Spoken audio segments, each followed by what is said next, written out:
सत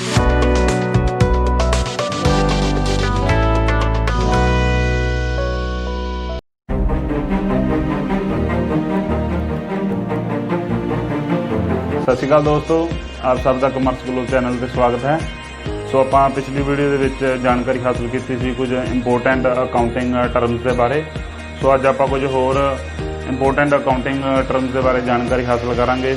वीडियो शुरू करने तो पहला मैं रिक्वेस्ट करता हाँ कि जोड़े दोस्त साढ़े चैनल पर नवे आए हैं, जेकर तुहानूं साढ़े चैनल पर आ रही वीडियोस चंगियां लगदियां हैं तो उन्होंने शेयर करो, लाइक करो, कमेंट करो और नाल ही सानूं सपोर्ट करते रहो। सपोर्ट करने के लिए साडे चैनल को सबसक्राइब करो और नाल बने हुआ जो बैल आइकन बटन है उसनूं प्रेस करो जो साडे चैनल पर आने वाली हरेक वीडियो बारे सब तो पहला तुहानूं जानकारी मिल सके। सो अज आपां हुण शुरू करते हाँ इंपोर्टेंट अकाउंटिंग टर्म्स। सो जिस दे विच पहली इंपोर्टेंट अकाउंटिंग टर्म्स है इनवॉइस।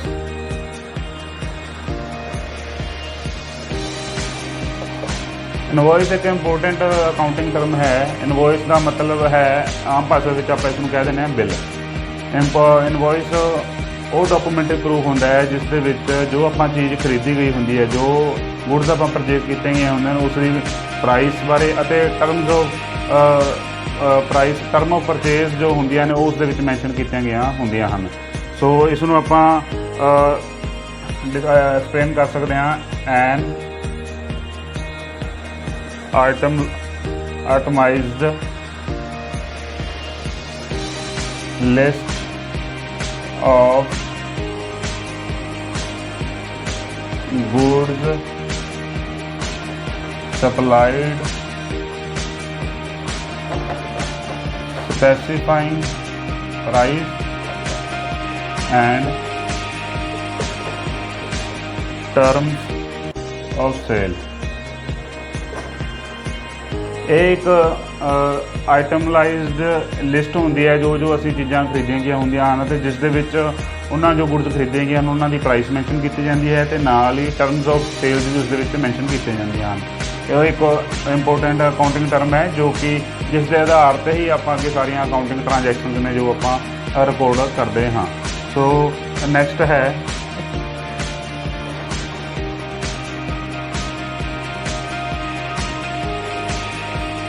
नेक्स्ट अकाउंटिंग टर्म है expenses.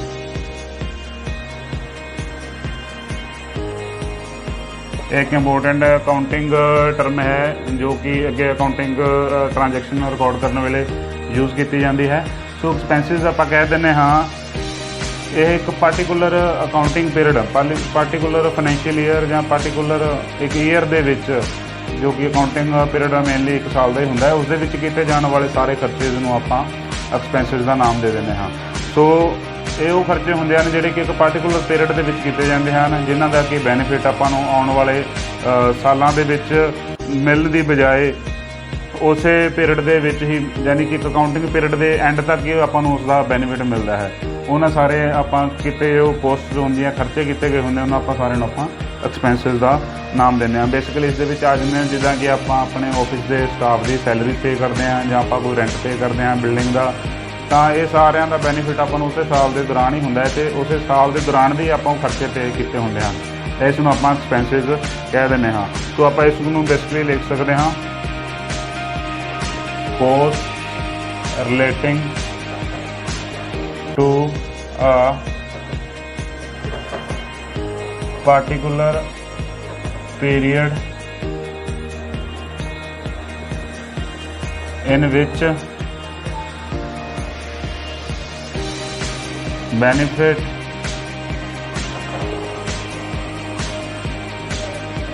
not extend beyond the year. वो सारे खर्चे जो एक पार्टिकुलर साल के दौरान पार्टिकुलर पीरियड के दौरान किए जाते हैं जिन्हों का बैनीफिट की जिस पीरियड के विचों खर्चा किया गया होंदा है उस तो ज़्यादा आपां नूं बैनीफिट उसदे नहीं मिल सकते जो कि इसके एक पीरियड के ही बैनीफिट मिलते हैं। सो जो इसका ट्रीटमेंट है हुण आपां इसका ट्रीटमेंट पढ़ांगे। बेसिकली जो इसका ट्रीटमेंट है जो एक्सपेंसिस होंदे हैं वो प्रॉफिट एंड लॉस अकाउंट के डेबिट साइड से दर्शाए जाते हैं। Profit and loss account statement है जो इस डेबिट साइड पर सारे खर्चे ने जो प्रॉफिट एंड लॉस के दर्शाए जाते हैं, जां जेकर कोई मैन्युफैक्चरिंग दे नाल रिलेटेड है तो सारे ट्रेडिंग अकाउंट दे विच डैबिट साइड ते वो खर्चे दर्शाए जाते हैं।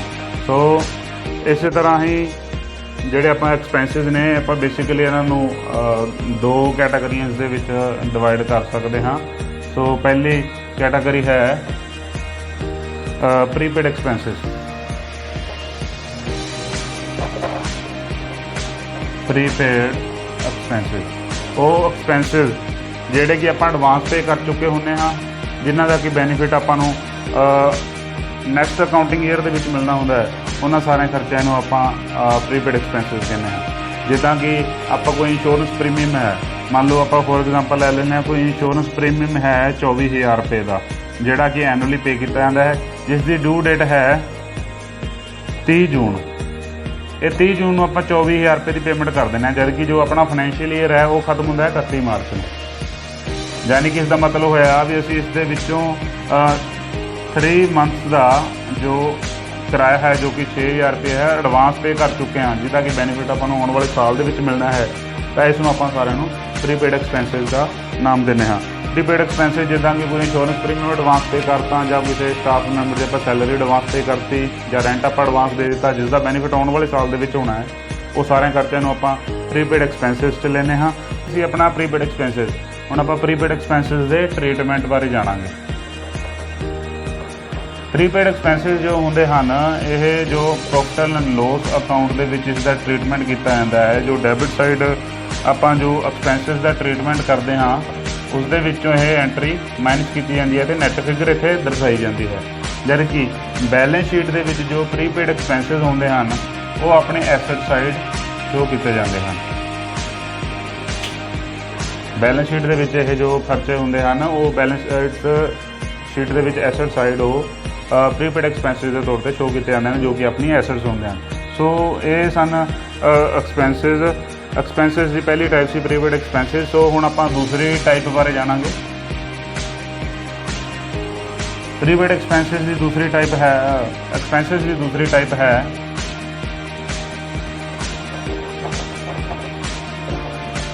Outstanding expenses. ਆਊਟਸਟੈਂਡਿੰਗ ਐਕਸਪੈਂਸਿਸ ਕੀ ਹੁੰਦੇ ਹਨ? ਉਹ ਐਕਸਪੈਂਸਿਸ, ਉਹ ਖਰਚੇ ਜਿਹੜੇ ਕਿ ਸਾਲ ਦੇ ਦੌਰਾਨ ਦਾ ਖਰਚ ਹੋ ਗਏ ਹੁੰਦੇ ਹਨ, ਪਰ ਉਹਨਾਂ ਦੀ ਪੇਮੈਂਟ ਉਸ ਸਾਲ ਦੇ ਦੌਰਾਨ ਨਹੀਂ ਕੀਤੀ ਜਾਂਦੀ। ਉਹਨਾਂ ਸਾਰੇ ਖਰਚਿਆਂ ਨੂੰ ਆਪਾਂ ਆਊਟਸਟੈਂਡਿੰਗ ਐਕਸਪੈਂਸਿਸ ਕਹਿ ਦਿੰਦੇ ਹਾਂ।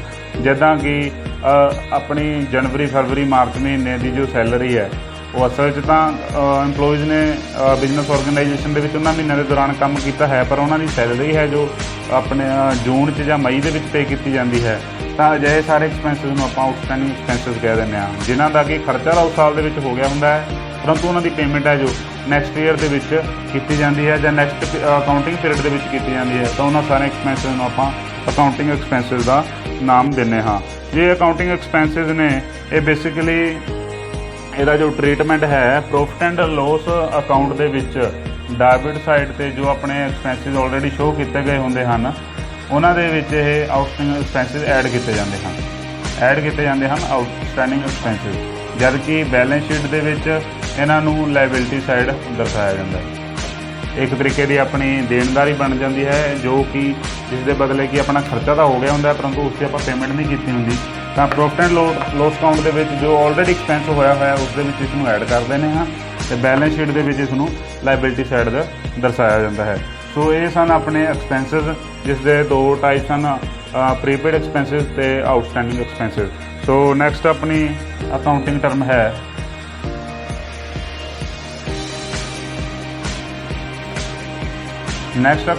ਹੈ ਐਕਸਪੈਂਡੀਚਰ।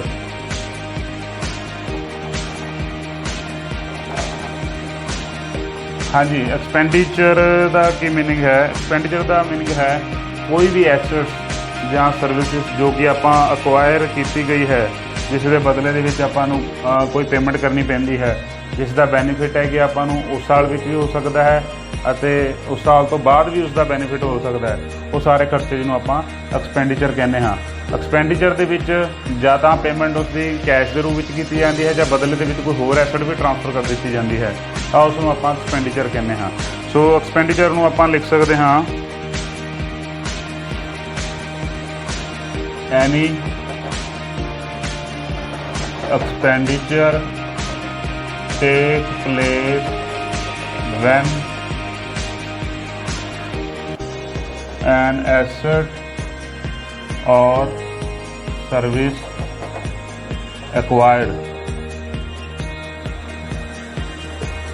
कोई भी खर्चा जो कि एक ਐਸੈਟਸ ਨੂੰ ਅਕਵਾਇਰ ਕਰਨ ਲਈ ਜਾਂ ਕਿਸੇ ਸਰਵਿਸ ਨੂੰ ਅਕਵਾਇਰ ਕਰਨ ਦੇ ਲਈ ਕੀਤਾ ਜਾਂਦਾ ਹੈ, ਉਹ ਖਰਚੇ ਨੂੰ ਆਪਾਂ ਐਕਸਪੈਂਡੀਚਰ ਕਹਿੰਦੇ ਹਾਂ। ਸੋ ਜੋ ਐਕਸਪੈਂਡੀਚਰ ਹੈ, ਇਹ ਜੋ ਇਸ ਦੀ ਪੇਮੈਂਟ ਆ ਉਹ ਬਾਏ ਕੈਸ਼ ਵੀ ਕੀਤੀ ਜਾ ਸਕਦੀ ਹੈ, ਜਾਂ ਇਸ ਦੇ ਬਦਲੇ ਦੇ ਵਿੱਚ ਕੁਝ ਹੋਰ ਐਸੈਟ ਟ੍ਰਾਂਸਫਰ ਕਰਕੇ ਵੀ ਉਸ ਦੀ ਪੂਰਤੀ ਕੀਤੀ ਜਾ ਸਕਦੀ ਹੈ। ਇਸ ਨੂੰ ਆਪਾਂ ਐਕਸਪੈਂਡੀਚਰ ਕਹਿੰਦੇ ਹਾਂ, ਜਿਨ੍ਹਾਂ ਦਾ ਬੈਨੀਫਿਟ ਕਿ ਆਪਾਂ ਨੂੰ ਉਸੇ ਸਾਲ ਦੇ ਵਿੱਚ ਵੀ ਹੋ ਸਕਦਾ ਹੈ, ਅਤੇ ਇਸ ਦਾ ਜਾਂ ਬੈਨੀਫਿਟ ਆਉਣ ਵਾਲੇ ਸਾਲਾਂ ਦੇ ਵਿੱਚ ਵੀ ਹੋ ਸਕਦਾ ਹੈ। ਇਹ ਸਨ ਆਪਣਾ ਐਕਸਪੈਂਡੀਚਰ। ਸੋ ਬੇਸਿਕਲੀ ਜੋ ਐਕਸਪੈਂਡੀਚਰ ਹੈ ਇਹ ਦੋ ਤਰ੍ਹਾਂ ਦਾ ਹੁੰਦਾ ਹੈ। ਪਹਿਲਾ ਹੈ ਤਿੰਨ ਤਰ੍ਹਾਂ ਦਾ ਹੁੰਦਾ ਹੈ। ਪਹਿਲਾ ਹੈ ਕੈਪੀਟਲ ਐਕਸਪੈਂਡੀਚਰ, ਦੂਸਰਾ ਹੈ ਰੈਵਨਿਊ ਐਕਸਪੈਂਡੀਚਰ, ਤੀਸਰਾ ਹੈ ਡੈਫਰਡ ਰੈਵਨਿਊ ਐਕਸਪੈਂਡੀਚਰ। ਸੋ ਹੁਣ ਆਪਾਂ ਇਹਨਾਂ ਦੇ ਮੀਨਿੰਗ ਜਾਣਾਂਗੇ। ਸੋ ਪਹਿਲਾ ਹੈ ਕੈਪੀਟਲ ਐਕਸਪੈਂਡੀਚਰ। ਕੋਈ ਵੀ ਐਕਸਪੈਂਡੀਚਰ ਜੋ ਕਿ ਕੋਈ ਵੀ ਐਸੈਟ ਖਰੀਦਣ ਦੇ ਲਈ ਜਾਂ ਕੋਈ ਵੀ ਸਰਵਿਸ ਐਕਵਾਇਰ ਕਰਨ ਦੇ ਲਈ ਕੀਤਾ ਜਾਂਦਾ ਹੈ, ਜਿਸ ਦਾ ਬੈਨੀਫਿਟ ਕਿ ਆਉਣ ਵਾਲੇ ਸਾਲਾਂ ਦੇ ਵਿੱਚ ਹੁੰਦਾ ਹੈ, ਜੋ ਕਿ ਆਉਣ ਵਾਲੇ ਸਾਲਾਂ ਦੇ ਵਿੱਚ ਜਿਸ ਦਾ ਆਪਾਂ ਨੂੰ ਬੈਨੀਫਿਟ ਬਿਜ਼ਨਸ ਆਰਗੇਨਾਈਜੇਸ਼ਨ ਨੂੰ ਮਿਲਣਾ ਹੁੰਦਾ ਹੈ, ਉਹ ਸਾਰੇ ਖਰਚੇ ਨੂੰ ਆਪਾਂ ਕੈਪੀਟਲ ਐਕਸਪੈਂਡੀਚਰ ਕਹਿ ਦਿੰਦੇ ਹਾਂ। ਕੈਪੀਟਲ ਐਕਸਪੈਂਡੀਚਰ ਖਰਚਾ ਹੈ, ਇਹ ਜੋ ਖਰਚਾ ਹੈ ਨੋਨ ਰੈਕਰਿੰਗ ਨੇਚਰ ਦਾ ਹੈ। ਨੋਨ ਰੈਕਰਿੰਗ, ਰੈਕਰਿੰਗ ਦਾ ਮਤਲਬ ਹੈ ਰਿਪੀਟ ਹੋਣਾ। ਉਹ ਖਰਚਾ ਜਿਹੜਾ ਕਿ ਵਾਰ-ਵਾਰ ਰਿਪੀਟ ਨਹੀਂ ਹੁੰਦਾ, ਅਕਾਊਂਟਿੰਗ ਪੀਰੀਅਡ ਦੇ ਵਿੱਚ ਵਾਰ-ਵਾਰ ਰਿਪੀਟ ਨਹੀਂ ਹੁੰਦਾ, ਉਹਨਾਂ ਨੂੰ ਆਪਾਂ ਨੋਨ ਰੈਕਰਿੰਗ ਐਕਸਪੈਂਡੀਚਰ ਕਹਿ ਦਿੰਦੇ ਹਾਂ, ਯਾਨੀ ਕਿ ਕੈਪੀਟਲ ਐਕਸਪੈਂਡੀਚਰ ਕਹਿ ਦਿੰਦੇ ਹਾਂ, ਜਿਨ੍ਹਾਂ ਦਾ ਕਿ ਬੈਨੀਫਿਟ ਆਪਾਂ ਨੂੰ ਆਉਣ ਵਾਲੇ ਸਾਲਾਂ ਦੇ ਵਿੱਚ ਹੋਣਾ ਹੁੰਦਾ ਹੈ। ਜਿੱਦਾਂ ਕਿ ਕੋਈ ਆਪਾਂ ਲੈਂਡ ਖਰੀਦ ਲਈ, ਕੋਈ ਬਿਲਡਿੰਗ ਖਰੀਦ ਲਈ, ਜਾਂ ਕੋਈ ਪਲਾਂਟ ਖਰੀਦ ਲਿਆ, ਕੋਈ ਮਸ਼ੀਨਰੀ ਖਰੀਦ ਲਈ, ਜਿਨ੍ਹਾਂ ਦਾ ਕਿ ਖਰਚਾ ਤਾਂ ਉਸ ਕਾਊਂਟਿੰਗ ਪੀਰੀਅਡ ਦੇ ਵਿੱਚ ਹੁੰਦਾ ਹੈ, ਪਰ ਉਸ ਦੀ ਵਰਤੋਂ ਆਉਣ ਵਾਲੇ ਅਗਲੇ ਸਾਲਾਂ ਦੇ ਵਿੱਚ ਕੀਤੀ ਜਾਂਦੀ ਹੈ। ਯਾਨੀ ਕਿ ਉਸ ਚੀਜ਼ ਤੋਂ ਜੋ ਬੈਨੀਫਿਟ ਮਿਲਣਾ ਹੈ ਆਪਾਂ ਨੂੰ ਆਉਣ ਵਾਲੇ ਸਾਲਾਂ ਤੱਕ ਮਿਲਦਾ ਰਹਿੰਦਾ ਹੈ, ਉਸ ਨੂੰ ਆਪਾਂ ਕੈਪੀਟਲ ਐਕਸਪੈਂਡੀਚਰ ਕਹਿ ਦਿੰਦੇ ਹਾਂ। ਰੈਵਨਿਊ ਐਕਸਪੈਂਡੀਚਰ, ਰੈਵਨਿਊ ਐਕਸਪੈਂਡੀਚਰ ਉਹ ਐਕਸਪੈਂਡੀਚਰ ਹੁੰਦੇ ਹਨ ਜਿਨ੍ਹਾਂ ਦਾ ਬੈਨੀਫਿਟ ਆਪਾਂ ਨੂੰ ਸਿਰਫ ਉਸੇ ਅਕਾਊਂਟਿੰਗ ਪੀਰੀਅਡ ਦੇ ਵਿੱਚ ਹੋਣਾ ਹੁੰਦਾ ਹੈ। ਜਿਸ ਤਰ੍ਹਾਂ ਕਿ ਆਪਾਂ ਕੋਈ ਸੇਲ ਪਰਚੇਜ਼, ਗੁਡਸ ਦੀ ਸੇਲ ਪਰਚੇਜ਼ ਕਰਦੇ ਹਾਂ, ਕੋਈ ਪਰਚੇਜ਼ ਕੀਤੀ ਆਪਾਂ ਗੁਡਸ ਦੀ, ਜੋ ਕਿ ਉਸੇ ਸਾਲ ਦੇ ਵਿੱਚ ਹੀ ਅਕਾਊਂਟਿੰਗ ਪੀਰੀਅਡ ਦੇ ਖਤਮ ਹੋਣ ਤੋਂ ਪਹਿਲਾਂ ਹੀ ਆਪਾਂ ਉਸ ਨੂੰ ਕੰਜ਼ਿਊਮ ਕਰ ਲੈਣਾ ਹੈ, ਖਤਮ ਹੋ ਜਾਣੀਆਂ ਹਨ, ਉਹ ਸਾਰੇ ਖਰਚੇ ਨੂੰ ਆਪਾਂ ਰੈਵਨਿਊ ਐਕਸਪੈਂਡੀਚਰ ਦਾ ਨਾਮ ਦਿੰਦੇ ਹਾਂ। ਇਸ ਦੇ ਵਿੱਚ ਬੇਸਿਕਲੀ ਜਿਵੇਂ ਕਿ ਕੋਈ ਸੈਲਰੀਜ਼ ਪੇ ਕਰਤੀ, ਕੋਈ ਰੈਂਟ ਪੇ ਕਰਤੇ, ਉਹ ਉਸ ਅਕਾਊਂਟਿੰਗ ਪੀਰੀਅਡ ਦੇ ਨਾਲ ਹੀ ਰਿਲੇਟਡ ਖਰਚੇ ਜੋ ਪੇ ਕੀਤੇ ਜਾਂਦੇ ਉਹਨਾਂ ਨੂੰ ਆਪਾਂ ਰੈਵਨਿਊ ਐਕਸਪੈਂਡੀਚਰ ਦਾ ਨਾਮ ਦੇ ਦਿੰਦੇ ਹਾਂ। ਉਸ ਤੋਂ ਬਾਅਦ ਹੈ ਡੈਫਰਡ ਰੈਵਨਿਊ ਐਕਸਪੈਂਡੀਚਰ। ਡੈਫਰਡ ਰੈਵਨਿਊ ਐਕਸਪੈਂਡੀਚਰ ਉਹ ਐਕਸਪੈਂਡੀਚਰ ਹੁੰਦੇ ਹਨ ਜੋ ਕਿ ਹੈਵੀ ਅਮਾਊਂਟ ਦੇ ਵਿੱਚ ਕੀਤੇ ਜਾਂਦੇ ਹਨ ਅਤੇ ਇੱਕੋ ਵਾਰ ਵਿੱਚ ਕੀਤੇ ਜਾਂਦੇ ਹਨ, ਜਿਨ੍ਹਾਂ ਦਾ ਬੈਨੀਫਿਟ ਆਪਾਂ ਨੂੰ ਆਉਣ ਵਾਲੇ ਸਾਲਾਂ ਦੇ ਵਿੱਚ ਲਗਾਤਾਰ ਮਿਲਦਾ ਰਹਿੰਦਾ ਹੈ। ਜੋ ਡੈਫਰਡ ਰੈਵਨਿਊ ਐਕਸਪੈਂਡੀਚਰ ਹੁੰਦੇ ਹਨ, ਉਹ ਇਨੀਸ਼ੀਅਲ ਸਮੇਂ 'ਤੇ ਕੀਤੇ ਜਾਣ ਵਾਲਾ ਖਰਚਾ ਹੈ। ਜਿੱਦਾਂ ਕਿ ਆਪਾਂ ਕੋਈ ਨਵਾਂ ਪ੍ਰੋਡਕਟ ਹੈ ਜੋ ਮਾਰਕੀਟ ਦੇ ਵਿੱਚ ਲੈ ਕੇ ਆਉਣਾ ਹੈ, ਤਾਂ ਉਸ ਮਾਰਕੀਟ ਦੇ ਵਿੱਚ ਉਸ ਪ੍ਰੋਡਕਟ ਦੀ ਸੇਲ ਨੂੰ ਵਧਾਉਣ ਲਈ, ਉਸ ਨੂੰ ਵੱਧ ਤੋਂ ਵੱਧ ਲੋਕ ਖਰੀਦਣ, ਉਸ ਦੀ ਬਲਕ 'ਚ ਸੇਲ ਕਰਨ ਦੇ ਲਈ ਆਪਾਂ ਐਡਵਰਟਾਈਜ਼ਮੈਂਟ 'ਤੇ ਹਿਊਜ ਐਕਸਪੈਂਡੀਚਰ ਕਰਦੇ ਹਾਂ। ਸ਼ੁਰੂਆਤ ਦੇ ਵਿੱਚ ਜ਼ਿਆਦਾ ਖਰਚਾ ਕਰਦੇ ਹਾਂ ਉਹਦੀ ਐਡਵਰਟਾਈਜ਼ਮੈਂਟ ਕਰਨ 'ਤੇ, ਜਿਹੜਾ ਕਿ ਖਰਚਾ ਆਉਣ ਵਾਲੇ ਕਈ ਸਾਲਾਂ ਤੱਕ ਉਸ ਪ੍ਰੋਡਕਟ ਦੀ ਸੇਲ ਨੂੰ ਵਧਾ ਕੇ ਰੱਖਦਾ ਹੈ, ਜਿਸ ਦਾ ਬੈਨੀਫਿਟ ਆਉਣ ਵਾਲੇ ਕਈ ਸਾਲਾਂ ਤੱਕ ਮਿਲਦਾ ਰਹਿੰਦਾ ਹੈ।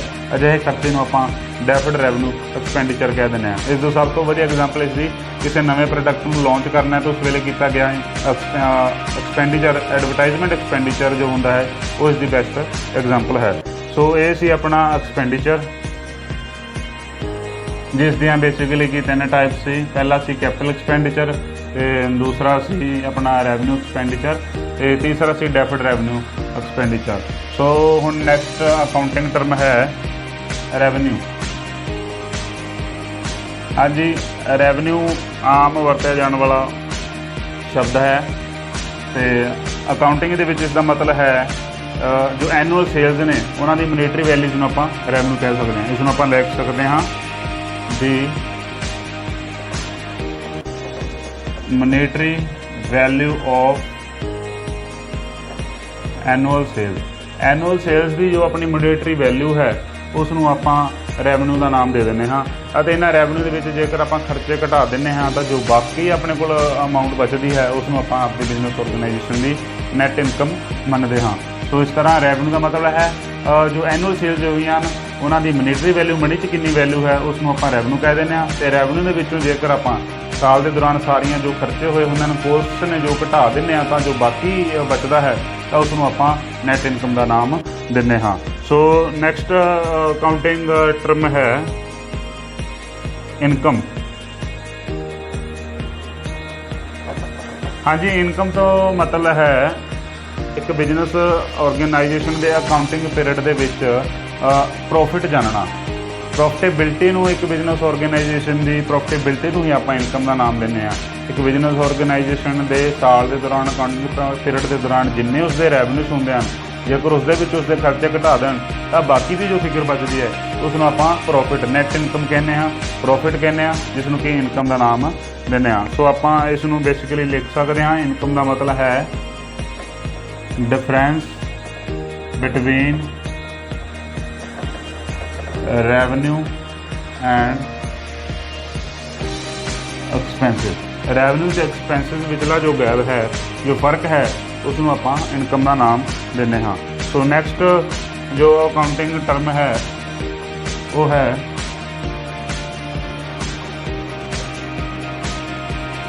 ਨੈਕਸਟ ਅਕਾਊਂਟਿੰਗ ਟਰਮ ਹੈ ਗੇਨ। ਹੁਣ ਜ਼ਿਆਦਾਤਰ ਰੂਟੀਨ ਲਾਈਫ ਦੇ ਵਿੱਚ ਆਪਾਂ ਗੇਨ ਜਾਂ ਪ੍ਰੋਫਿਟ ਸ਼ਬਦ ਦੀ ਵਰਤੋਂ ਇੱਕ ਦੂਜੇ ਦੇ ਲਈ ਕਰਦੇ ਰਹਿੰਦੇ ਹਾਂ, ਜਦ ਕਿ ਅਕਾਊਂਟੈਂਸੀ ਦੇ ਵਿੱਚ ਪ੍ਰੋਫਿਟ ਦਾ ਅਲੱਗ ਮਤਲਬ ਹੈ, ਜੋ ਕਿ ਰੈਵਨਿਊ ਦੇ ਵਿੱਚੋਂ ਆਪਾਂ ਖਰਚੇ ਘਟਾ ਦਈਏ ਤਾਂ ਜੋ ਬਾਕੀ ਬਚਦਾ ਉਸ ਨੂੰ ਆਪਾਂ ਪ੍ਰੋਫਿਟ ਕਹਿੰਦੇ ਹਾਂ। ਉਹ ਜੋ ਪ੍ਰੋਫਿਟ ਹੈ ਉਹ ਸਾਰੀਆਂ ਆਪਣੀਆਂ ਓਪਰੇਟਿੰਗ ਐਕਟੀਵਿਟੀਜ਼ ਜੋ ਬਿਜ਼ਨਸ ਦੀਆਂ ਰੂਟੀਨ ਐਕਟੀਵਿਟੀਜ਼ ਨੇ ਉਹਨਾਂ ਦੇ ਵਿੱਚੋਂ ਪ੍ਰਾਪਤ ਕੀਤਾ ਜਾਂਦਾ ਹੈ, ਜਦ ਕਿ ਜੋ ਗੇਨ ਹੈ ਇਸ ਦਾ ਮਤਲਬ ਹੈ ਕੋਈ ਵੀ ਨੋਨ ਓਪਰੇਟਿੰਗ ਐਕਟੀਵਿਟੀ ਜਿਹੜੀ ਕਿ ਰੂਟੀਨ ਦੇ ਵਿੱਚ ਨਹੀਂ ਹੁੰਦੀ, ਉਸ ਤੋਂ ਮਿਲਣ ਵਾਲਾ ਕਿਸੇ ਪ੍ਰਕਾਰ ਦਾ ਵੀ ਕੋਈ ਬੈਨੀਫਿਟ, ਕੋਈ ਪ੍ਰੋਫਿਟ, ਉਸ ਨੂੰ ਆਪਾਂ ਗੇਨ ਕੰਸੀਡਰ ਕਰਦੇ ਹਾਂ। ਜਿੱਦਾਂ ਕਿ ਆਪਾਂ ਕੋਈ ਇੱਕ ਪਰਸਨ ਦਾ ਮੰਨ ਲਓ ਖਿਡੌਣੇ ਬਣਾਉਣ ਦਾ ਬਿਜ਼ਨਸ ਹੈ, ਜੇਕਰ ਉਹ ਰੂਟੀਨ ਦੇ ਵਿੱਚ ਖਿਡੌਣੇ ਖਰੀਦਦਾ ਵੇਚਦਾ ਹੈ ਤਾਂ ਜਿੰਨਾ ਉਸਦਾ ਰੈਵਨਿਊ ਹੁੰਦਾ ਉਸ ਦੇ ਵਿੱਚੋਂ ਖਰਚੇ ਘਟਾ ਦਿੱਤੇ ਜਾਣ ਤਾਂ ਉਹ ਜੋ ਬਾਕੀ ਬਚਦੀ ਅਮਾਊਂਟ ਹੈ ਉਹ ਪ੍ਰੋਫਿਟ ਹੁੰਦੀ ਹੈ। ਜੇਕਰ ਉਹ ਖਿਡੌਣੇ ਬਣਾਉਣ ਵਾਲਾ ਵਿਅਕਤੀ ਆਪਣੀ ਕਿਸੇ ਮਸ਼ੀਨ ਨੂੰ ਜਾਂ ਕਿਸੇ ਬਿਲਡਿੰਗ ਨੂੰ ਵੇਚਦਾ ਹੈ ਤਾਂ ਉਸ ਪਿੱਛੇ ਜੋ ਉਸ ਨੂੰ ਪ੍ਰੋਫਿਟ ਹੁੰਦਾ ਹੈ ਤਾਂ ਉਸ ਨੂੰ ਆਪਾਂ ਗੇਨ ਕਹਿੰਦੇ ਹਾਂ, ਜੋ ਕਿ ਉਸ ਦੀਆਂ ਨੋਨ ਓਪਰੇਟਿੰਗ ਐਕਟੀਵਿਟੀਜ਼ ਤੋਂ ਪ੍ਰਾਪਤ ਹੁੰਦਾ ਹੈ। ਸੋ ਇਸ ਲਈ ਆਪਾਂ ਲਿਖ ਸਕਦੇ ਹਾਂ it arises not due to operating activities। ਕੋਈ ਵੀ ਆਮਦਨੀ ਜਾਂ ਪ੍ਰੋਫਿਟ ਜਿਹੜਾ ਕਿ ਓਪਰੇਟਿੰਗ ਐਕਟੀਵਿਟੀਜ਼ ਤੋਂ ਇਲਾਵਾ ਪੈਦਾ ਹੋਇਆ ਹੋਵੇ, ਓਪਰੇਟਿੰਗ ਐਕਟੀਵਿਟੀਜ਼ ਦੀ ਵਰਤੋਂ ਨਾ ਕਰਕੇ ਪੈਦਾ ਹੋਇਆ ਹੋਵੇ, ਉਸ ਨੂੰ ਆਪਾਂ ਗੇਨ ਕਹਿੰਦੇ ਹਾਂ। ਬੇਸਿਕਲੀ ਜੋ ਗੇਨ ਹੈ ਇਹ ਨੋਨ ਰੈਕਰਿੰਗ ਨੇਚਰ ਦਾ ਹੁੰਦਾ। ਇਸ ਨੂੰ ਨੋਨ ਰੈਕਰਿੰਗ ਨੇਚਰ ਮਤਲਬ ਇਹ ਰਿਪੀਟ ਨਹੀਂ ਹੁੰਦਾ, ਕਿਉਂਕਿ ਸਾਲ ਦੇ ਵਿੱਚ ਬਿਲਡਿੰਗ ਜਾਂ ਮਸ਼ੀਨਰੀ ਦੀਆਂ ਜੋ ਟ੍ਰਾਂਜੈਕਸ਼ਨ ਨੇ ਸਾਲ ਦੇ ਵਿੱਚ ਯੂਨੀਕ ਹੋਣਗੀਆਂ, ਇੱਕ ਜਾਂ ਦੋ ਵਾਰ ਹੀ ਹੋਣਗੀਆਂ, ਤਾਂ ਜਿਹੇ ਕੇਸਾਂ 'ਚ ਜਿਹੜਾ ਪ੍ਰੋਫਿਟ ਹੋਇਆ ਹੁੰਦਾ ਉਸ ਨੂੰ ਆਪਾਂ ਗੇਨ ਕਹਿ ਦਿੰਦੇ ਹਾਂ। ਨੋਨ ਰੈਕਰਿੰਗ ਨੇਚਰ ਇਸ ਕਰਕੇ ਕਿਹਾ ਜਾਂਦਾ ਹੈ ਕਿਉਂਕਿ ਇਹ ਸੇਲ ਪਰਚੇਜ਼ ਜੋ ਬਿਲਡਿੰਗ ਦੀ ਉਹ ਸਾਲ ਦੇ ਵਿੱਚ ਬਹੁਤ ਘੱਟ ਕੀਤੀ ਜਾਂਦੀ ਹੈ, ਕਿਉਂਕਿ ਇਹ ਇੱਕ ਨੋਨ ਓਪਰੇਟਿੰਗ ਐਕਟੀਵਿਟੀ ਹੈ। ਸੋ 7ਵਾਂ ਹੈ ਜੋ ਨੈਕਸਟ ਅਕਾਊਂਟਿੰਗ ਟਰਮ ਹੈ ਲੋਸ। ਲੋਸ ਨੂੰ ਆਪਾਂ ਪੰਜਾਬੀ ਦੇ ਵਿੱਚ ਨੁਕਸਾਨ ਵੀ ਕਹਿ ਦਿੰਦੇ ਹਾਂ। ਸੋ ਲੋਸ ਦਾ ਹੈ unwanted burden which not generates profit। Loss ਹੈ ਜੋ ਇੱਕ ਅਣਚਾਹਿਆ ਬਿਜ਼ਨਸ ਤੇ ਭਾਰ ਹੈ ਜਿਸ ਤੋਂ ਕਿ ਨਵਾਂ ਪ੍ਰੋਫਿਟ ਪੈਦਾ ਨਹੀਂ ਕੀਤਾ ਜਾ ਸਕਦਾ। ਇਹ ਇੱਕ ਤਰੀਕੇ ਦਾ ਨੁਕਸਾਨ ਹੈ। ਇਹ ਪਤਾ ਕਿਵੇਂ ਲੱਗਦਾ ਹੈ? ਜਦੋਂ ਆਪਣੇ ਐਕਸਪੈਂਸਿਸ ਨੇ ਰੈਵਨਿਊ ਤੋਂ ਜ਼ਿਆਦਾ ਹੋ ਜਾਣ ਤਾਂ ਉਸ ਵੇਲੇ ਜਿਹੜੀ ਫਿਗਰ ਨਿਕਲਦੀ ਹੈ ਤਾਂ ਉਸ ਨੂੰ ਆਪਾਂ ਲੋਸ ਦਾ ਨਾਮ ਦਿੰਦੇ ਹਾਂ। ਸੋ ਜੋ ਇਹ ਲੋਸ ਹੈ ਇਸ ਦੀ ਬੇਸਿਕਲੀ ਦੋ ਟਾਈਪਸ ਹੁੰਦੀਆਂ ਹਨ। ਸੋ ਪਹਿਲਾ ਹੈ ਨੋਰਮਲ ਲੋਸ। ਸੋ ਦੂਸਰੀ ਟਾਈਪ ਹੈ ਇਸ ਦੀ ਅਬ ਨੋਰਮਲ ਲੋਸ। ਹੁਣ ਆਪਾਂ ਇਸ ਦਾ ਇੱਕ ਇੱਕ ਕਰਕੇ ਮੀਨਿੰਗ ਸਮਝਾਂਗੇ। ਨੋਰਮਲ ਲੋਸ ਕੀ ਹੈ? ਨੋਰਮਲ ਲੋਸ ਉਹ ਲੋਸ ਹੈ ਜਦੋਂ ਆਪਾਂ ਕੋਈ ਚੀਜ਼ ਖਰੀਦਦੇ ਜਾਂ ਵੇਚਦੇ ਹਾਂ ਜਿਹੜਾ ਕਿ ਲੋਸ ਹੋਣਾ ਸੁਭਾਵਿਕ ਹੈ ਉਸ ਪ੍ਰੋਡਕਟ ਦੇ ਨਾਲ ਹੀ ਜੁੜਿਆ ਹੋਇਆ ਹੈ।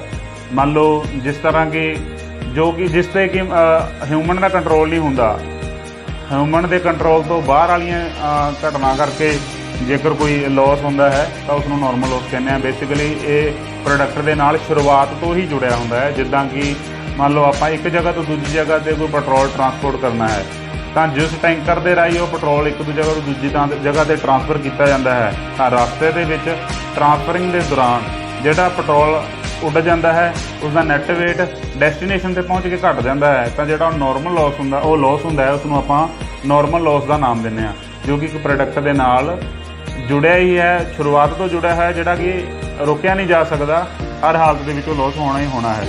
ਜਿਸ ਦੇ ਜਦ ਕਿ ਦੂਸਰਾ ਜੋ ਹੈ ਅਬਨੋਰਮਲ ਲੋਸ, ਉਹ ਲੋਸ ਜਿਹੜਾ ਕਿ ਹਿਊਮਨ ਦੀ ਕੇਅਰਲੈਸ ਕਰਕੇ ਜਾਂ ਫਿਰ ਕੋਈ ਮਿਸਹੈਪਨਿੰਗ ਹੋ ਜਾਏ, ਮੰਨ ਲਓ ਕੋਈ ਫਲੱਡ ਆ ਗਿਆ, ਕੋਈ ਫਾਇਰ ਲੱਗ ਗਈ ਕਿਸੇ ਜਗ੍ਹਾ 'ਤੇ, ਜਾਂ ਫਿਰ ਕਿਸੇ ਤਰ੍ਹਾਂ ਦਾ ਕੋਈ ਚੋਰੀ ਹੋ ਗਈ, ਇਸ ਕਰਕੇ ਜਿਹੜਾ ਕੋਈ ਲੋਸ ਅਰਾਈਜ਼ ਹੁੰਦਾ ਹੈ ਉਸ ਨੂੰ ਆਪਾਂ ਅਬਨੋਰਮਲ ਲੋਸ ਦਾ ਨਾਮ ਦਿੰਦੇ ਹਾਂ। ਜੋ ਅਬਨੋਰਮਲ ਲੋਸ ਹੈ ਇਹ ਬੇਸਿਕਲੀ ਕਿੰਨਾ ਕਾਰਨਾਂ ਕਰਕੇ ਹੋ ਸਕਦਾ ਹੈ, ਥੈਫਟ ਕਰਕੇ ਹੋ ਸਕਦਾ ਹੈ, ਅਤੇ ਫਾਇਰ ਕਰਕੇ, ਅੱਗ ਲੱਗਣ ਕਰਕੇ ਹੋ ਸਕਦਾ ਹੈ, ਜਾਂ ਆਪਾਂ ਫਲੱਡ, ਜੋ ਨੈਚੁਰਲ ਐਕਟੀਵਿਟੀਜ਼ ਨੇ, ਫਲੱਡ ਹੋ ਗਿਆ, ਕੁਦਰਤੀ ਪ੍ਰਕਿਰਿਆ, ਇਹਨਾਂ ਕਰਕੇ ਹੋ ਸਕਦਾ। ਜਦ ਕਿ ਜੋ ਨੋਰਮਲ ਲੋਸ ਹੈ ਇਹ ਆਪਣਾ ਕਿਉਂ ਹੁੰਦਾ ਹੈ, ਲੀਕੇਜ, ਜਿੱਦਾਂ ਕੋਈ ਲੀਕੇਜ ਹੋ ਗਈ ਉਸ ਕਰਕੇ ਲੋਸ ਹੋ ਗਿਆ, ਜਾਂ ਕੋਈ ਲੋਸ ਆਫ ਵੇਟ ਦਾ ਕੋਈ ਲੋਸ ਹੋ ਗਿਆ ਕਿਸੇ ਪ੍ਰੋਡਕਟ ਦਾ। ਜਿੱਦਾਂ ਕਿ ਮੈਂ ਐਗਜ਼ਾਮਪਲ ਦਿੱਤੀ ਸੀ, ਆਪਾਂ ਪੈਟਰੋਲ ਨੂੰ ਜੋ ਇੱਕ ਜਗ੍ਹਾ ਦੂਜੀ ਜਗ੍ਹਾ 'ਤੇ ਟਰਾਂਸਫਰ ਕਰਨਾ ਹੈ, ਤਾਂ ਰਸਤੇ ਦੇ ਵਿੱਚ ਜੋ ਵੀ ਤੇਲ ਹੈ ਜੋ ਉੱਡ ਜਾਂਦਾ ਹੈ ਤਾਂ ਉਸ ਨੂੰ ਆਪਾਂ ਲੋਸ ਆਫ ਵੇਟ ਕਹਿੰਦੇ ਹਾਂ, ਤਾਂ ਉਸ ਨੂੰ ਨੋਰਮਲ ਲੋਸ ਕਹਾਂਗੇ। ਜਿਹੜਾ ਵੀ ਕਿਸੇ ਹਿਊਮਨ ਦੀ ਕੇਅਰਲੈਸਨੈਸ ਕਰਕੇ ਜਾਂ ਫਿਰ ਕੋਈ ਮਿਸਹੈਪਨਿੰਗ ਹੋ ਜਾਏ ਉਸ ਕਰਕੇ ਲੋਸ ਹੁੰਦਾ ਹੈ, ਉਸ ਨੂੰ ਆਪਾਂ ਅਬਨੋਰਮਲ ਲੋਸ ਦਾ ਨਾਮ ਦਿੰਦੇ ਹਾਂ। ਸੋ ਇਹ ਸੀ ਆਪਣੀ 7ਵੀਂ ਅਕਾਊਂਟਿੰਗ ਟਰਮ ਲੋਸ, ਜਿਸ ਦੀਆਂ ਕਿ ਮੇਨਲੀ 2 ਟਾਈਪਸ ਹਨ, ਨੋਰਮਲ ਲੋਸ ਅਤੇ ਅਬਨੋਰਮਲ ਲੋਸ। ਸੋ ਇਸ ਤੋਂ ਅਗਲੀ ਨੈਕਸਟ ਜੋ ਅਕਾਊਂਟਿੰਗ ਟਰਮ ਹੈ ਉਹ ਹੈ ਗ੍ਰੋਸ ਪ੍ਰੋਫਿਟ। ਗ੍ਰੋਸ ਪ੍ਰੋਫਿਟ, ਆਪਾਂ ਗ੍ਰੋਸ ਟਰਮ ਦਾ ਮਤਲਬ ਲੈ ਸਕਦੇ ਹਾਂ ਪੰਜਾਬੀ ਦੇ ਵਿੱਚ ਕੁੱਲ ਦਾ ਮਤਲਬ ਟੋਟਲ ਪ੍ਰੋਫਿਟ ਵੀ ਆਪਾਂ ਕਹਿ ਦਿੰਦੇ ਹਾਂ ਗ੍ਰੋਸ ਪ੍ਰੋਫਿਟ ਨੂੰ। ਗ੍ਰੋਸ ਪ੍ਰੋਫਿਟ ਕਿੱਦਾਂ ਨਿਕਲਦਾ ਹੈ, ਜਦੋਂ ਕਿਸੇ ਸੇਲਸ ਦੇ ਵਿੱਚੋਂ ਉਸਦੇ ਫੈਕਟਰੀ ਤੱਕ ਦੇ ਖਰਚੇ ਸਾਰੇ ਘਟਾ ਦਿੱਤੇ ਜਾਂਦੇ ਹਨ। ਇੱਕ ਪ੍ਰੋਡਕਟ ਨੂੰ ਬਣਾਉਣ ਤੱਕ ਦੇ ਜਿੰਨੇ ਖਰਚੇ ਹੁੰਦੇ ਹਨ ਉਹ ਆਪਾਂ ਘਟਾ ਦਿੰਦੇ ਹਾਂ, ਤਾਂ ਉਸ ਨੂੰ ਆਪਾਂ ਗ੍ਰੋਸ ਪ੍ਰੋਫਿਟ ਦਾ ਨਾਮ ਦਿੰਦੇ ਹਾਂ। ਬੇਸਿਕਲੀ ਇਸ ਨੂੰ ਕਹਿ ਸਕਦੇ ਹਾਂ ਆਪਾਂ difference between sales and cost of goods sold, ਵੇਚੀਆਂ ਜਾਣ ਵਾਲੀਆਂ ਚੀਜ਼ਾਂ ਦੀ ਲਾਗਤ। ਸੋ ਇਸ ਦਾ ਹੈ ਮਤਲਬ ਹੈ ਸੇਲ ਦੇ ਵਿੱਚੋਂ ਜੇਕਰ ਉਸ ਨੂੰ ਪ੍ਰੋਡਕਟ ਨੂੰ ਬਣਾਉਣ ਲਈ ਜਿੰਨੀ ਕੋਸਟ ਲੱਗਦੀ ਹੈ ਜੇਕਰ ਉਹ ਘਟਾ ਦਿੱਤੀ ਜਾਵੇ ਤਾਂ ਉਸ ਨੂੰ ਆਪਾਂ ਕੁੱਲ ਪ੍ਰੋਫਿਟ ਕਹਿੰਦੇ ਹਾਂ। ਇਸ ਦਾ ਫਾਰਮੂਲਾ ਹੈ gross profit sale minus cost of goods sold. ਇੱਕ ਸੇਲ ਦੇ ਵਿੱਚੋਂ ਜੇਕਰ ਉਸਦੀ ਕੋਸਟ ਘਟਾ ਦਿੱਤੀ ਜਾਵੇ ਉਸ ਪ੍ਰੋਡਕਟ ਦੀ, ਤਾਂ ਜੋ ਬਾਕੀ ਦਾ ਬਚਦਾ ਉਸ ਨੂੰ ਆਪਾਂ ਗ੍ਰੋਸ ਪ੍ਰੋਫਿਟ ਕਹਿੰਦੇ ਹਾਂ। ਸੋ ਇਸ ਦੇ ਵਿੱਚ ਜੋ ਕੋਸਟ ਹੈ, ਕੋਸਟ ਆਫ ਗੁਡ ਸੋਲਡ ਹੈ, ਇਸ ਦੇ ਵਿੱਚ ਸਿਰਫ ਫੈਕਟਰੀ ਤੱਕ, ਇੱਕ ਪ੍ਰੋਡਕਟ ਨੂੰ ਫੈਕਟਰੀ ਦੇ ਵਿੱਚੋਂ ਬਾਹਰ ਲਿਆਉਣ ਤੱਕ ਦੇ ਜੋ ਖਰਚੇ ਕੀਤੇ ਗਏ ਹੁੰਦੇ ਹਨ ਸਾਰਿਆਂ ਨੂੰ ਆਪਾਂ ਕੋਸਟ ਆਫ ਗੁਡ ਸੋਲਡ ਕਹਿ ਦਿੰਦੇ ਹਾਂ। ਸੋ ਨੈਕਸਟ ਅਕਾਊਂਟਿੰਗ ਟਰਮ ਹੈ, 10ਵੀਂ ਅਕਾਊਂਟਿੰਗ ਟਰਮ ਹੈ ਨੈਟ ਪ੍ਰੋਫਿਟ। ਹਾਂਜੀ, ਨੈਟ ਪ੍ਰੋਫਿਟ ਦਾ ਮਤਲਬ ਹੈ ਜੇਕਰ ਆਪਾਂ ਗ੍ਰੋਸ ਪ੍ਰੋਫਿਟ ਦੇ ਵਿੱਚੋਂ ਜਾਂ ਸੇਲ ਦੇ ਵਿੱਚੋਂ ਹਰ ਤਰ੍ਹਾਂ ਦੇ ਜਿਹੜੇ ਖਰਚੇ ਨੇ ਉਹ ਘਟਾ ਦਈਏ ਤਾਂ ਜੋ ਬਾਕੀ ਬਚਦਾ ਉਸ ਨੂੰ ਆਪਾਂ ਨੈਟ ਪ੍ਰੋਫਿਟ ਕਹਿੰਦੇ ਹਾਂ। ਜਿੱਦਾਂ ਕਿ ਜੋ ਗ੍ਰੋਸ ਪ੍ਰੋਫਿਟ ਹੈ ਉਹ ਸੇਲ ਦੇ ਵਿੱਚੋਂ ਸਿਰਫ ਆਪਣੇ ਫੈਕਟਰੀ ਤੱਕ ਦੇ ਖਰਚੇ ਘਟਾਉਣ ਤੋਂ ਬਾਅਦ ਜੋ ਬਚਦਾ ਹੈ ਉਸ ਨੂੰ ਆਪਾਂ ਗ੍ਰੋਸ ਪ੍ਰੋਫਿਟ ਦਾ ਨਾਮ ਦਿੰਦੇ ਹਾਂ। ਜਦ ਕਿ ਜੇਕਰ ਆਪਾਂ ਨੈਟ ਪ੍ਰੋਫਿਟ ਦੇ ਲਈ ਗ੍ਰੋਸ ਪ੍ਰੋਫਿਟ ਦੇ ਵਿੱਚੋਂ ਇਨਡਾਇਰੈਕਟ ਜਿਹੜੇ ਕਿ ਫੈਕਟਰੀ ਤੋਂ ਬਾਅਦ ਦੇ ਖਰਚੇ ਹੁੰਦੇ ਹਨ ਉਸ ਨੂੰ ਸੇਲ ਦੇ ਲਈ ਸੇਲ ਕਰਨ ਲਈ ਉਸ ਪ੍ਰੋਡਕਟ ਨੂੰ ਜੋ ਖਰਚੇ ਕੀਤੇ ਜਾਂਦੇ ਹਨ ਉਹ ਸਾਰੇ ਖਰਚੇ ਆਪਾਂ ਗ੍ਰੋਸ ਪ੍ਰੋਫਿਟ ਦੇ ਵਿੱਚੋਂ ਘਟਾ ਦਿੰਦੇ ਹਾਂ, ਤਾਂ ਜੋ ਬਾਕੀ ਦਾ ਬਚਦਾ ਉਸ ਨੂੰ ਆਪਾਂ ਗ੍ਰੋਸ ਪ੍ਰੋਫਿਟ ਕਹਿੰਦੇ ਹਾਂ ਜਾਂ ਨੈਟ ਪ੍ਰੋਫਿਟ ਕਹਿੰਦੇ ਹਾਂ। ਜਾਂ ਨੈਟ ਪ੍ਰੋਫਿਟ ਦਾ ਇੱਕ ਹੋਰ ਫਾਰਮੂਲਾ ਹੈ ਸੇਲਸ ਦੇ ਵਿੱਚੋਂ ਫੈਕਟਰੀ ਤੱਕ ਦੇ ਖਰਚੇ ਜਿਨ੍ਹਾਂ ਨੂੰ ਕਿ ਆਪਾਂ ਡਾਇਰੈਕਟ ਐਕਸਪੈਂਸਿਸ ਕਹਿੰਦੇ ਹਾਂ, ਇਹ ਸਾਰੇ ਘਟਾ ਦਿੱਤੇ ਜਾਣ ਅਤੇ ਉਸ ਤੋਂ ਬਾਅਦ ਆਫਿਸ ਦੇ ਖਰਚੇ ਜਿਹਨੂੰ ਕਿ ਆਪਾਂ ਇਨਡਾਇਰੈਕਟ ਐਕਸਪੈਂਸਿਸ ਕਹਿੰਦੇ ਹਾਂ, ਇਹ ਘਟਾ ਦਿੱਤੇ ਜਾਣ ਤਾਂ ਜੋ ਬਾਕੀ ਦੀ ਫਿਗਰ ਬਚਦੀ ਹੈ ਉਸ ਨੂੰ ਆਪਾਂ ਨੈਟ ਪ੍ਰੋਫਿਟ ਦਾ ਨਾਮ ਦਿੰਦੇ ਹਾਂ। ਸੋ ਇਹ ਨੈਟ ਪ੍ਰੋਫਿਟ ਕੈਲਕੂਲੇਟ ਕਰਨ ਦੇ 2 ਫਾਰਮੂਲੇ ਹਨ ਜਿਹੜੇ ਕਿ ਆਪਾਂ ਨੂੰ ਅੱਗੇ ਜਾ ਕੇ ਕੰਮ ਆਉਣਗੇ। ਸੋ ਇਸ ਤੋਂ ਬਾਅਦ ਨੈਕਸਟ ਅਕਾਊਂਟਿੰਗ ਟਰਮ ਹੈ, ਸੋ ਇਹ ਸੀ ਨੈਟ ਪ੍ਰੋਫਿਟ। ਜਿਸ ਨੂੰ ਕਿ ਅਲੱਗ-ਅਲੱਗ ਤਰੀਕੇ ਦੇ ਨਾਲ ਕੱਢਿਆ ਜਾ ਸਕਦਾ ਹੈ। ਸੋ ਇਸ ਤੋਂ ਬਾਅਦ ਨੈਕਸਟ ਆਪਣੀ ਅਕਾਊਂਟਿੰਗ ਟਰਮ ਹੈ ਵਾਊਚਰ। ਹਾਂਜੀ, ਵਾਊਚਰ ਦਾ ਮਤਲਬ ਕੀ ਹੈ? ਵਾਊਚਰ ਦਾ ਮਤਲਬ ਹੈ ਇੱਕ ਡਾਕੂਮੈਂਟਰੀ ਐਵੀਡੈਂਸ ਕਹਿ ਸਕਦੇ ਹਾਂ, ਜਾਂ ਕੋਈ ਇਸ ਤਰ੍ਹਾਂ ਦਾ ਡਾਕੂਮੈਂਟ ਜਿਹੜਾ ਕਿ ਕਿਸੇ ਐਕਟ ਨੂੰ ਜਾਂ ਕੋਈ ਸੇਲ ਜਾਂ ਕੋਈ ਟ੍ਰਾਂਜੈਕਸ਼ਨ ਹੋਈ ਹੈ ਉਸ ਨੂੰ ਪ੍ਰੂਫ ਕਰੇ, ਉਸ ਨੂੰ ਆਪਾਂ ਵਾਊਚਰ ਕਹਿ ਸਕਦੇ ਹਾਂ। ਤਾਂ ਇਸ ਨੂੰ ਆਪਾਂ ਨਾਰਮਲੀ ਲਿਖ ਸਕਦੇ ਹਾਂ ਡਾਕੂਮੈਂਟ ਔਰ एविडेंस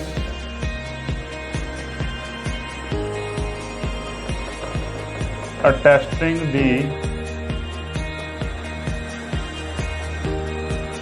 परफॉर्मेंस ऑफ एक्ट। किसी काम के होण नूं तस्दीक करे जो डॉकूमेंट या कोई सबूत, उसनूं आपां वाउचर कह दिंदे हां। बेसिकली बुक्स दे विच जो भी ट्रांजैक्शन रिकॉर्ड कीतियां जांदियां हन वो किसी ना किसी डॉकूमेंटरी प्रूफ के आधार पर रिकॉर्ड किए जाते हैं। तो जो डॉकूमेंटरी प्रूफ है उसनूं आपां अकाउंटेंसी दे विच उसनूं आपां वाउचर का नाम दिंदे हां। जिवें कि किसी कोई पेमेंट की गई तो जो पेमेंट रिसीप्ट होगी, जां आपां कोई गुड्स रिसीव कीतियां ने तो गुड का रिसीप्ट नोट हुंदा है, जां किसी कोई चीज़ खरीदी उसका बिल है, कोई इनवॉइस है, उसनूं भी आपां वाउचर दे विच कंसीडर करते हैं। सो अज दी जो लास्ट वीडियो की अकाउंटिंग टर्म है वो है अकाउंटिंग पीरियड। हाँ जी, अकाउंटिंग पीरियड का की मतलब है? अकाउंटिंग पीरियड का मतलब है वो समा जो नॉर्मली कि 1 साल का होंदा है, जिस दे विच बुक्स ऑफ अकाउंट्स ने जो चेंज हो जांदियां ने। इस अकाउंटिंग पीरियड के दौरान उन्होंने बुक्स ऑफ अकाउंट के विचों अकाउंटिंग पीरियड के दौरान जो लॉस या प्रॉफिट होया जांदा उसनूं कैलकुलेट करने की कोशिश की जाती है, उसनूं आपां अकाउंटिंग पीरियड कहने हैं। बेसिकली 1 साल का हुंदा है। सो आपां इसनूं लिख सकते हैं ए पीरियड